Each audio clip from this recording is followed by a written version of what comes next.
a rundown of where we're at currently. So we're in a kind of unique position. When I messaged you a couple weeks ago, it was like calls were coming in, they were low quality leads, and I wanted these guys to, keep going hard regardless, which is still obviously the case. But now, like I talked to Sam last Tuesday, and I don't know if I think I sent you a message, 3 or 4 weeks ago about the low quality leads. Talked to Sam. Basically, like after talking to him, kind of came to the conclusion that we needed to just like do a new funnel. So that's what we did. We launched a new funnel this past week, new ads, like front to end funnel. And now the problem is the calls aren't coming whatsoever. So like that's a whole other thing in and of itself. I don't know if it's because it's new funnel and like it's taking like YouTube ads a minute to optimize and get going.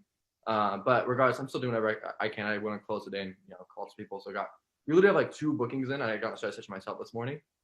But so that's our main problem, or my main problem. That's not really their fault. And I've been sending out emails. I'm doing that one today and see if that gets us anything, and just figuring out that. So I've been going hard on that. But I am excited for you to kind of chime in here and for them to kind of tell you where they're at, what they've been struggling with for the past month or so. That way, once these calls start coming back in, we're ready to freaking hammer it and go hard. So you guys have just been kind of like optimizing marketing since you've spoken to Sam about everything and trying to fix that. And now it sounds like you're not back to square one, but you're kind of like wiping everything clean so that you can make it better for the new round. Essentially, I mean that's the goal, right? Like it was just low quality leads, and when I posted in school, Sam pointed out something I already knew. It's like a lot of the ads / funnel was just like kind of tacky, right? Because it's the same type of targeting we've been using from the get-go, and now as we've improved, right, and try to become a high quality program, like I feel like we're not attracting people for the program, and like we'd launch a new funnel, and it would get really good people for a few weeks or a month or so, and kind of die out. So most of the surveys that are coming through had like $0 to invest or $500 to invest, right? It just wasn't worth it. So now that's the goal. It's just not. Now the quantity is the problem, not the quality. Before we were getting 10 to 20 bookings a day, but it's just like they all sucked. Got it. Yeah, because you can get volume, but it doesn't necessarily mean that those people are going to be the kind of people that you want. But typically what happens is if your messaging is better, you'll get less volume anyway, because quality people are always less volume. Like it's true as it is on in marketing as it is in real life. So when you get those leads coming in, they should convert better, but there'll be less of them. So you don't need to panic too much if there's less. I'll give you an example. I mean, we typically do 700 surveys a month or something like that, or sometimes more, sometimes a little bit less, between 2 reps, me and Nick. And then obviously we have an SDR collect any kind of variables from those surveys to close as well. And now last month we only got 390, but we converted way more. And that was the new VSL. Exactly. Yeah, I was wondering, how's that going? Like, are you guys' calls good? And it's like good. Not only is the calendar packed, but it's quality lead after quality lead after quality lead. And that just kind of shows you that every year, even every 6 months, but preferably every year, the market changes, people's mentality changes, psychology changes. And then also people get really burnt out and jaded from everything that they see, and they're kind of waiting for something fresh, which was really interesting because when we went to Sam and said, Jesse prepared something, we all spoke about it together with Jesse because we wanted to kind of, help Sam go quicker. We had something prepared for him, and then Sam totally tore it apart. And he created something totally different. We were coming at the script and the VSL with everything that we've already kind of done, but it's a new version of it. And then Sam was like, nah, that sucks. Let's just make something very simple, very basic. And obviously he stuck to his skeptical approach because we attract skeptical people. And it was just perfect. It was like this family-friendly VSL where we're just honest about everything and we just talk about what we've done. And that's what people like with us. They like that, right? So you got to find out, I'm assuming you already have, what things you've noticed that the market has changed. And for us, it's always people are usually jaded. And then we're kind of in agreement that they're jaded. And then on top of that, we show them real things that real people do, like play video games and stuff, right? You saw that clip of me and him playing Counter-Strike together.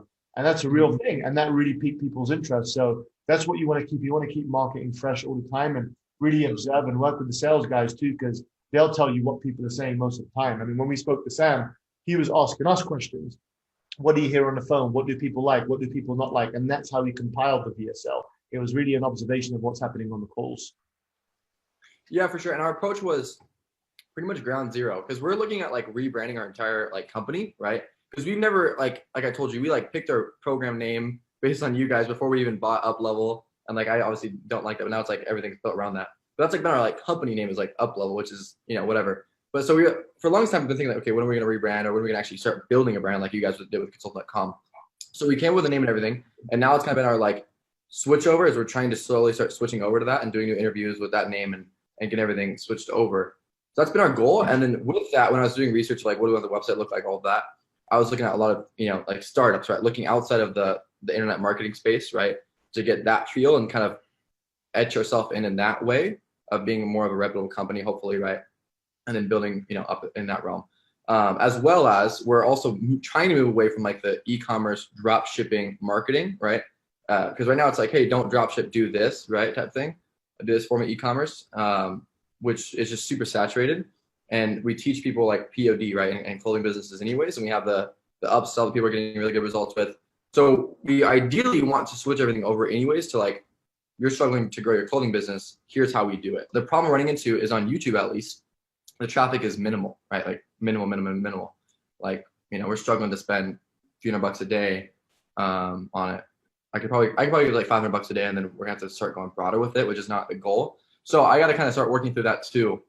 But with that, my whole point in saying this is we did a whole different approach to the VSL. That's just like a completely different look than anything else I've ever seen.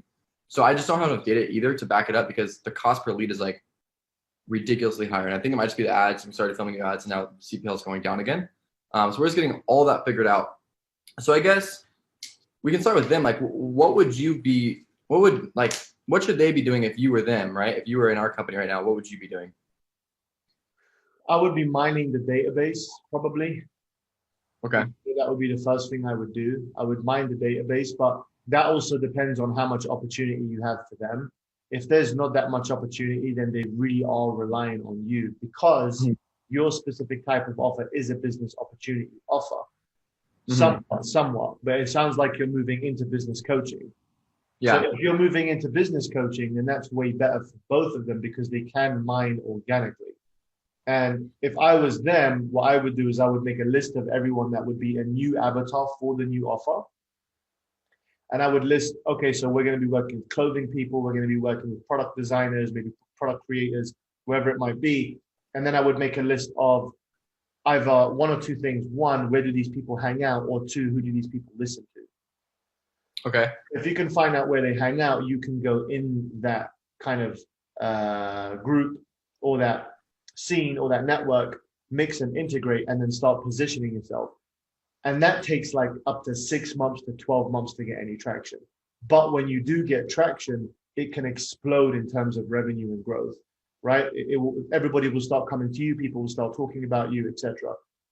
That's one approach. And then the second approach is finding other influencers who are kind of talking about what you talk about so that they can also go and position themselves in front of that crowd. Because if they're listening to them, that's a good place for you to hang out, right? So I would make that one of the daily activities you do is just go inside of these places. They might be on Reddit. I don't know. It might be on a Facebook group. It might be on some sort of community. Like, for example, if you're in real estate, a great place to hang out would be Bigger Pockets, which is like some podcast where all the real estate people go and they have a forum for it as well. So start to make those two lists. Where do they hang out for the new avatar? And who are the influencers that they listen to? Position yourself and start funneling all those leads to yourself. And all you have to do is really add value. And both of you, I think you mentioned, were students of Ryan before, right? So you kind of understand everything that Ryan's talking about and how it would work. And this kind of goes back to the core of what I try to tell everyone is you need to morph yourself from being a sales guy. And there's nothing wrong with that, but you need to morph into being a coach and an advisor.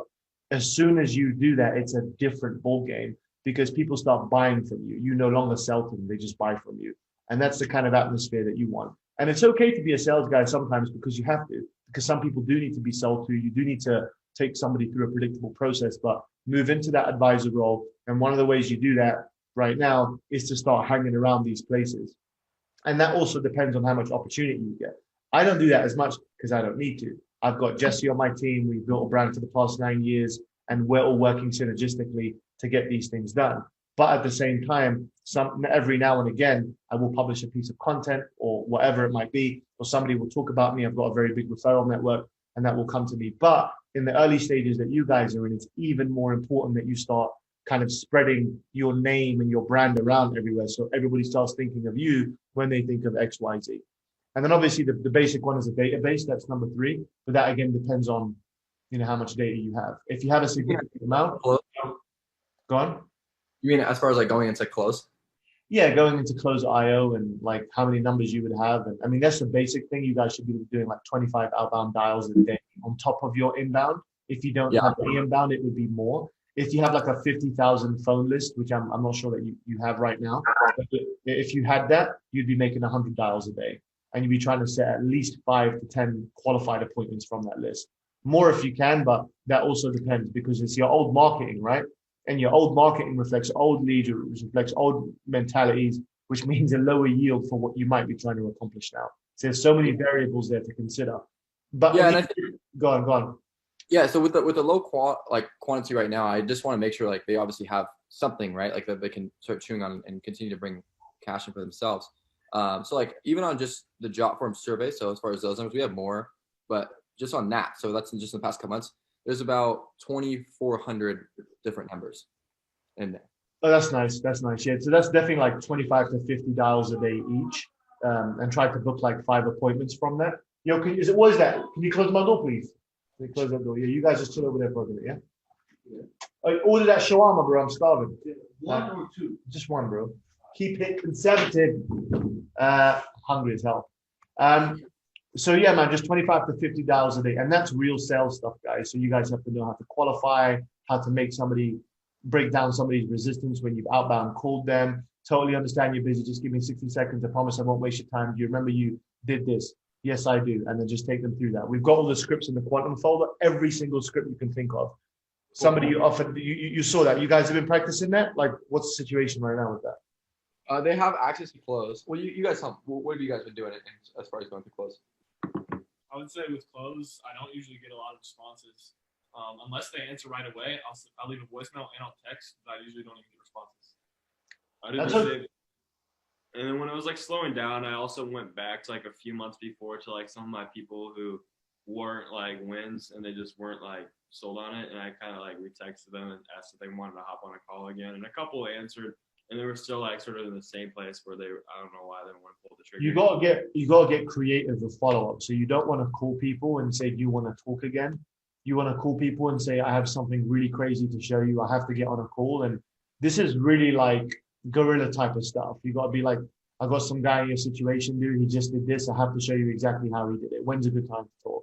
David, my man, I just want to tell you, Jordan used your sales tactic. He texted a follow-up and said, hey man, this took a guy from 0 to 6 figs in 5 months. We got to show you exactly how he did it. When can we get on a call? Use your little line there. And just got a full pay. Full pay, baby. Full pay on the follow-up. Sir, David. Just want to say thank you, man. We appreciate you. Like really creative, right? And then on top of that, you were mentioning about the calls. So make sure you outbound dial twice. You email and you leave a voice message and you send a text message. And it takes an average, according to like studies, 12 contacts before somebody responds. So don't give up so soon. You've got to keep doing it. Most people in our business, I think they close within 3 months. So you can be strategic and go 3 months backwards if you like, and then work your way up or work your way down. Either way is totally fine. Okay. But it takes persistence and a lot of mental fuel. So it's like a game, like you two to be high-fiving each other. Oh, I got an appointment, this, that, and the other. But this is like the biggest game that you can get into when it comes to what you guys are doing. Cool. Yeah, for sure. And cool.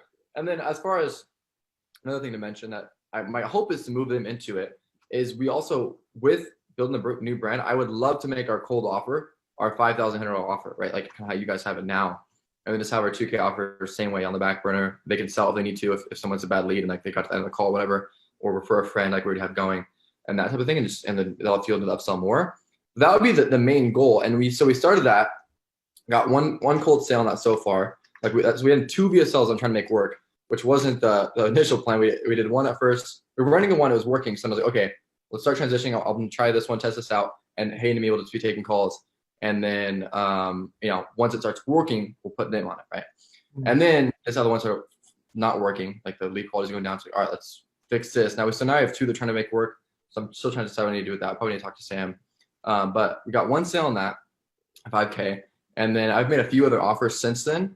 2 of them were like really interested, but ended up being a follow-up. And I felt like after being on a lot of sales calls, like if I were to keep pushing it, it would have been like, they wouldn't have wanted it. They would have been like pissed off and hung up or something. Yeah. So I think would be best, but like my struggle that I know probably would be their struggle as well as we move into that as well. He made a $5,000 offer just on not what was supposed to be a $5,000 offer, but the guy was just like, that's what he needed. We're getting like I need to think about it, right? Just because it is in my mind, I'm just thinking it's a bigger, price program. So what's the biggest difference for you guys as far as selling something that's 5K versus selling something that's 2K, right? Your targeting has to be good, first of all, because you can't get somebody in McDonald's to be able to afford that. And that's just like the harsh truth, because you'd love to be able to close every deal. But if you've got the wrong people on the phone, then it just won't close. The other thing is, you guys as sales guys should not feel like 5,000 is a lot of money, because as soon as somebody says to you, it's a lot of money, it's either because they don't have it or is because they don't see the value in it, right? If they don't have it, you can't do anything about that. Or maybe you can. Maybe you can talk to them a little bit about, could you finance it? Could there be someone that can help you? Blah, blah, blah. You could go down that path. There's a lot of energy required for it, but you could still do it. And then the second way is if they don't see the value in it, then you have to go ahead and, resell and go back and represent your offer and show them what they missed, and maybe even go back through discovery. There's something that you missed with the questions that you asked about why they want it, what's important to them, all this good stuff. But it's really important that you don't feel like $5,000 is a lot of money, right? Yeah, both of them have bought that program though, so they shouldn't. They get a lot of money. Okay, good. Are you guys saving up money? Oh yeah. Yeah? Okay, good. Make sure you save as much money as possible. The bigger your bank account is, the bigger it will reflect on your personality. You'll be a lot more stronger. You'll be a lot more confident. And when somebody says to you something like that, instinctively, because of who you are and who you've become as a person, it's like, what do you mean it's a lot of money? I don't get it. Like, people in our program are making 500 grand. Do you believe that or not? They say, I don't believe in it. Well, what if it was true? What would it be like then? Well, it would be amazing. Tell me more. What would it be like? Try to get them to, what was the word I heard the other day? Self-disclosure loop. Once you get someone talking about like what it would be like or what it would be like without it, you want to avoid closed-ended questions, and you want to be asking much more open-ended questions where people answer it for you. You have to be careful with that, because sometimes it can seem a little bit manipulative. But if someone trusts you, they will answer those questions that you have. And once they start talking about it, it's almost as if a cog is turning in their head, where they're selling it to themselves, and they feel a little bit more positive about the outcome. And that's when you ask a close-ended question. You say, so what would it be like then? 500 grand, ring one. You say, do you feel like you can do it? Yes. So let's do it then. Like, it's almost like a path or a loop that you're taking someone through to self-disclose, tell you how they feel, let all the information out, and then ask a close-ended question. So that's a bit of a sales technique or a strategy that you guys might want to use. But again, $5,000 is not a lot of money. It's not a big deal. And you can ask someone, when you say it's a lot of money, do you mean it's because you don't have the money or because you don't see the value in it? You could just ask them that. And if you've had a good conversation with them and you've had a really good presentation, usually they'll tell you the truth, usually. Cool. So, one more thing. Yeah, go for it. Yeah. And remember, you guys negotiate. What if I could make the payments agreeable for you? Would you do it then? Right? Before I do that for you, is that the only reason why you wouldn't do it? Because I wouldn't want to go ahead and give you a special offer for today only, which you guys should be doing. You should be using incentives. If I could do it, would you do it today? And the guy says, absolutely, there's nothing else. And the guy starts iffing, then you could go like, come on, man, what is that you ain't telling me? You can tell me anything. I want to be your buddy. Okay. And then they let it all out, and then you could make the incentive. Never give an incentive without them saying they want it and they'll do it today. Some people you need to do an incentive with, and some people you don't, Okay. But most of the time you should use an incentive, in my opinion. They're like, my God, yeah, oh my God, why would you do that or whatever? It's like, we want to work with people who move fast. So for that reason, this is the way we do it. It's your process. No one can fuck with you on that, man. Do it however you want. When you say negotiate, what do you mean by that? What I mean by negotiate is when you get to the close and they want it, but the 5K isn't within their means. That's when you open up options for them. Payment plans, discounts, additional coaching, whatever works for you guys, Hey, look, man, I understand you can't afford it. If I could make it affordable for you, would you move forward? Because I really want to do this. I always tell this to people. I really want to do this. I really want to do business with you, right? Because it helps me. I get paid a commission on it. I don't, but personally, I used to say that back in the day, but I get paid a commission on it. The business gets paid. Everybody, all the employees get paid. And then we don't expect you to do it for free. We go ahead and deliver you a product that's going to help you get to XYZ amount. Honesty is the best policy, man. Just tell them why you want to close. Then you won't feel so bad about it. Yeah, absolutely. Okay. So that was number one. Number two, real quick. You've obviously read Spin Selling, right? Years ago. Yeah. They should read it, right? You think so? Yeah, it's definitely good reading. 100%. Yeah. Read a bunch of sales material, man. Read anything you can get your hands on, and just slowly it will compile, and then you have an eclectic approach to it. Eclectic means you've collected everything and you've turned it into your own. So definitely look at my stuff, look at whoever stuff that you can find, man. Cool. And then real quick, another question. You guys have obviously had months too where it's like slower, right? Like where you guys, for whatever reason, something's not clicking. Either you're not getting quantity, you're not getting quality, right? At consultant.com over the entirety of you being there. Both of us always hit over 100K per month. Always. There are like variables where it'll be 150, then it'll be 175 each, and then it'll be 130. It will drop down, then it will jump all the way up to 240 on some months.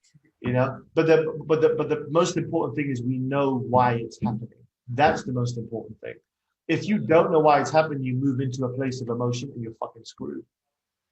Okay, so we don't stress about it. Is my point. It's all good. Yeah. That's what I was going to ask you, and I know what you're going to say, which is what I need to hear. Because like I'm not worried right now because we have lots of savings and we can keep doing this we can spend like 6 months figuring out we'll be fine. But obviously I don't want to do that. But my mind still goes like weird places. I'm guessing maybe there's this too. Like you have a few weeks where it's like all of a sudden it's not working. Like, oh well, was that the last funnel I ever made that was going to work? And you start like going through all these weird mindsets. So I was just wondering, like, what does it look like at consulting.com when you're having a bad month? I'm guessing you guys are just super scientific. You just look at the numbers. You're like, all right, that's how we're going to fix it. Yeah, most definitely, man. We never get emotional about it. We do get upset that the paychecks ain't as much, and all that kind of stuff. But yeah, we know why everything happens. So we don't get butthurt about it. Like, for example, I think, was it August? August wasn't a great month, man. But we knew it's because we needed a new VSL. We knew it, right?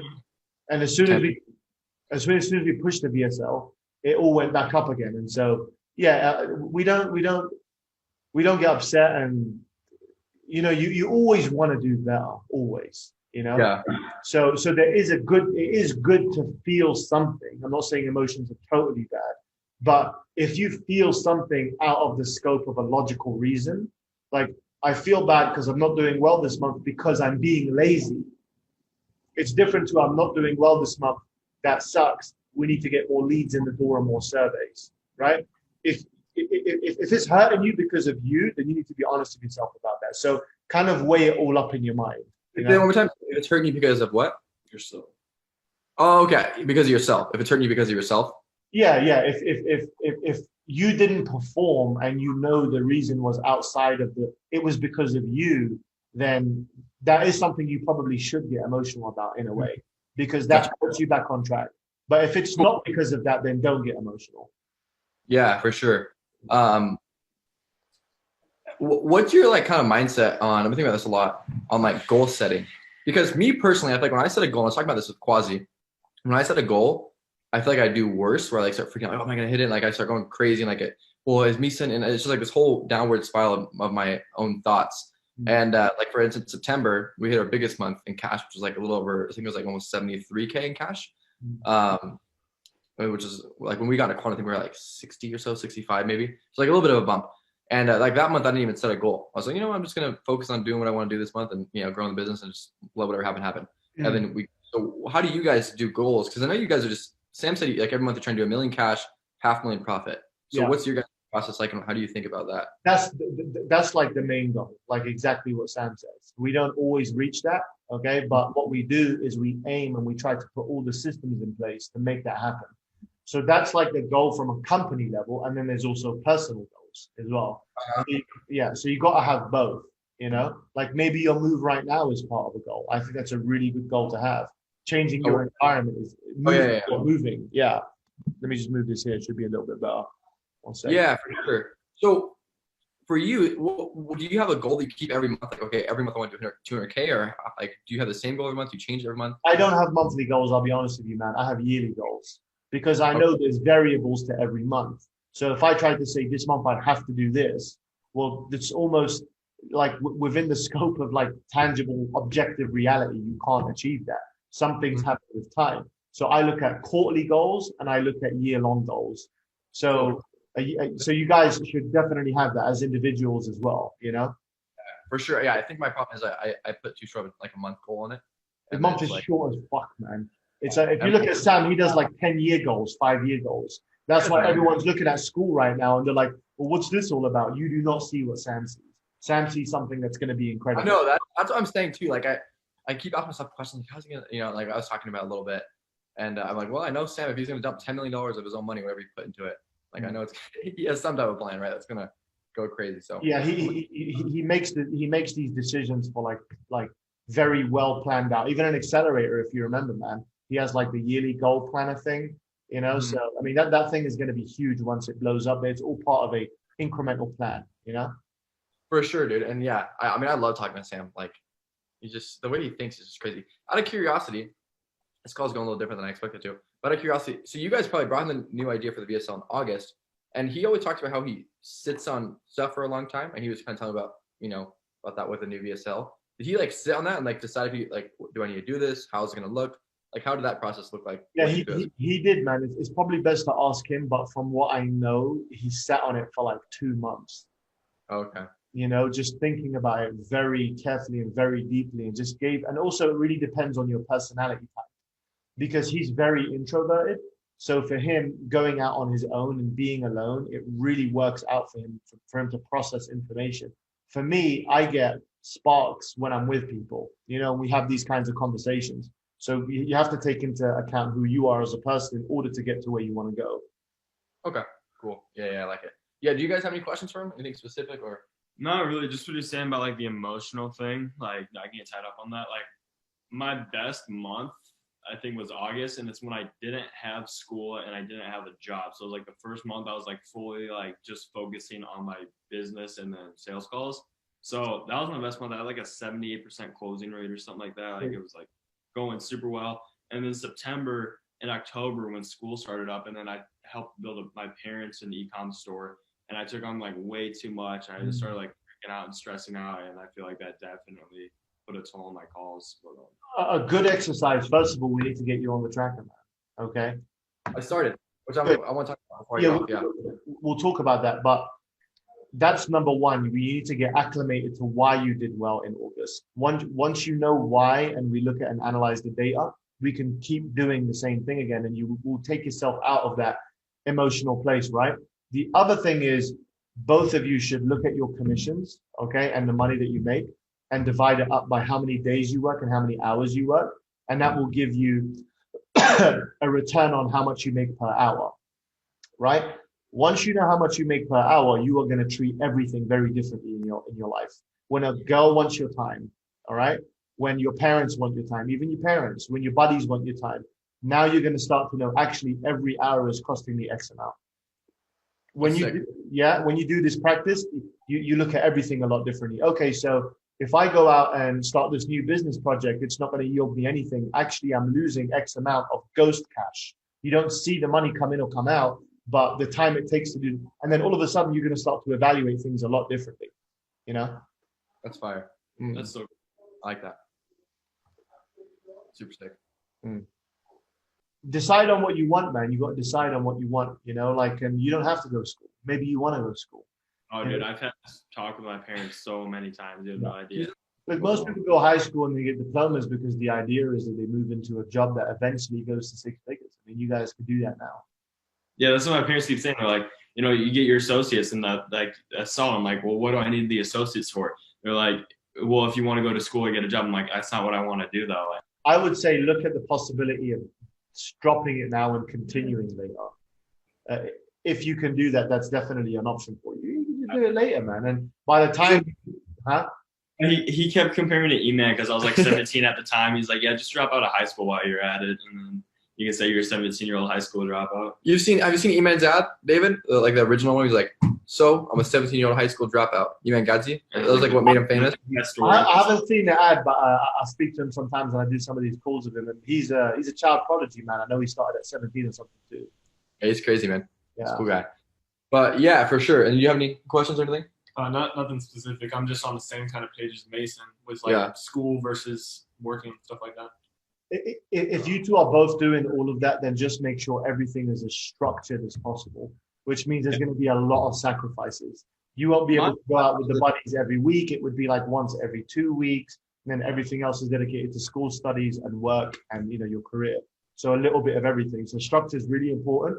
And that means like even keeping your table and your desk in order, because that's all a reflection of who you are in your own personal life. If something's disorderly, your wardrobe or whatever, it reflects in your schedule. Trust me, like, I've even tested that on myself. Like every time something's going wrong with me, it usually reflects in the work and the work reflects back at it. So structure is going to be really important for you guys if you want to be able to accomplish all of that. And that's a lot of fucking work, man.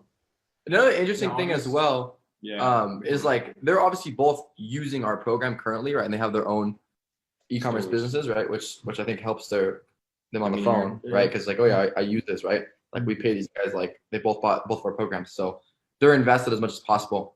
But then like as they got more and more stuff, they're like he had a thing with his partner, so he stopped his other store, had to start a new one. He was like helping his parents build a store, and then like was going back to school and doing all this stuff. So then his sales went down. So I think that could also drop their confidence on the phone too, because then they're not all of a sudden they're not making $20,000 and $30,000 a month from our program, right? Like not from commissions, just straight from their stores. So now they're not as confident on the phone, right? Yeah. So I think the best scenario for both of you, in my opinion, is working with Ryan, growing his business, and then growing your stores at the same time. Because then you'll be making a ton of fucking money. I mean, one of the things that Sam teaches is obviously like focus, right? Ryan's very familiar with that. And taking on a lot of things at once, it's always the most attractive thing to do, but it's the biggest mistake. A lot of people like my age or like around my age who I know who I grew up with, they're still stuck because they tried to pursue too many things.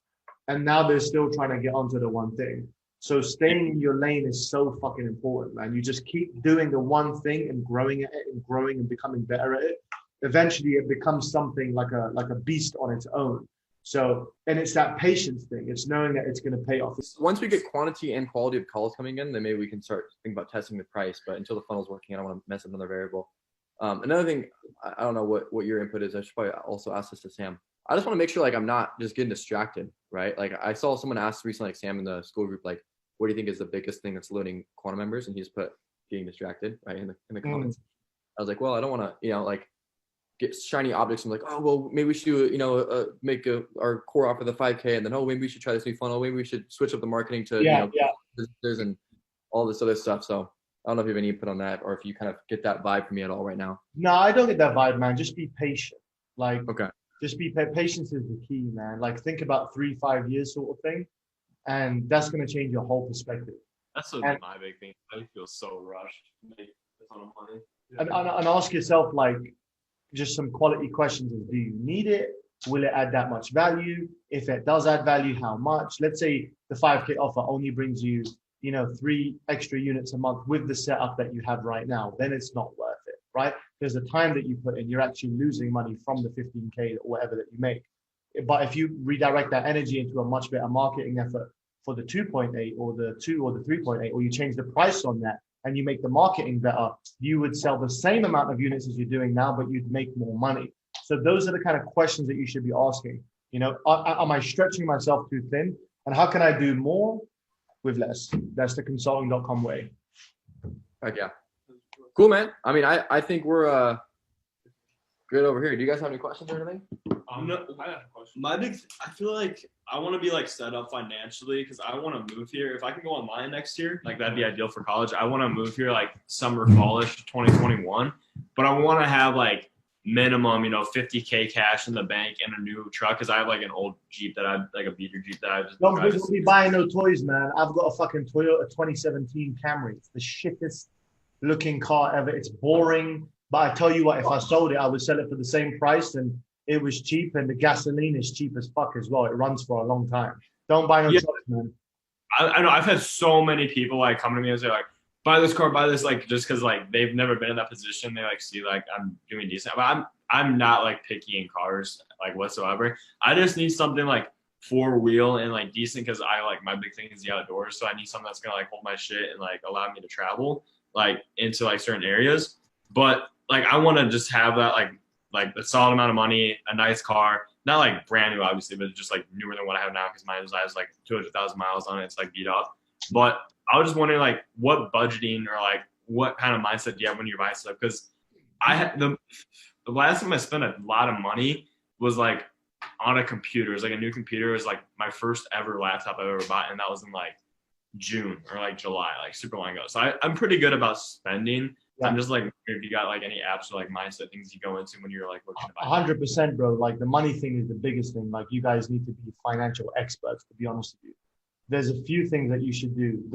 So the first one is have a profit and loss statement for yourself and have a financial statement for yourself. A profit and loss so you can calculate incomings and outgoings every single month, and you update that every Sunday. So I have a financial day. My financial day is Sunday. I sit down, I look at everything on my profit and loss and what's coming in and out. And I also have projections of how much I'll finish the month on, how much I'll finish the year on. I have all of that in the profit and loss statement. It's custom made for me. I'm going to get it made even better by the end of this year because it's fine right now. And then if you like, I'll give it to you guys and show you how I kind of calculate it, and have a financial statement which calculates your net worth. So that's also really important for you to see. Every 3 months, I look at that to see I've grown it by this much, right? That's number one, is you have to know what's going on with the dough. Otherwise, and you have to look at it constantly. Otherwise, you'll get lost. The second thing is be a hyper minimalist. Is do you need it? There's only a few things that you really need. You need to be healthy. So I eat really good food. I fucking spend so much money on food, probably like $1,500 a month on good food, good supplements. And I get a chef set it to me. I don't cook anything myself because it's a waste of time. So that's another thing, is be very minimalist of your money. When you look at something, do you need it? The third thing is for you, not for me anymore, but for you is going to be, is it tax deductible? If I spend the money on this, will I write my taxes off on it? So the laptop was a good purchase because even if you bought a sick gaming PC, right? Like, I take it to that. But even if you did that, you could write the whole thing off. You think about it like this. Shall I pay Uncle Sam so he could spend it on some bullshit, like another war that he's going to launch, which is not going to benefit me, which is what they do, man, Or am I going to spend it on myself and write it off? So consider that. And you might have to get yourself a good tax advisor for that. I have a really good one. That's number 3. I've never had to do like tax IRS and stuff, obviously. I was wondering like how do you like kind of prepare for that? Because like a lot of my receipts for like the big purchases, I didn't have like the e-receipts, so I have those records. But like, is there like, I know like QuickBooks is a good thing to get into and like get that set up, but do you have like anything that you have just getting ready for tax write-offs? Yeah, I do everything manually. It's just the way I do it. I don't have QuickBooks or anything. I look at all my stuff. I have like 1 bank account, 2 credit card accounts. And with those, I have 1 credit card for business, 1 credit card for fun stuff. And both of them funnel money. I only use my credit card. I never use my current account, right? Because you want to get great credit score. So I only ever use credit. And whenever I use credit at the end of the month, you should be floating well. If you're not above water, then it's something wrong with your whole system.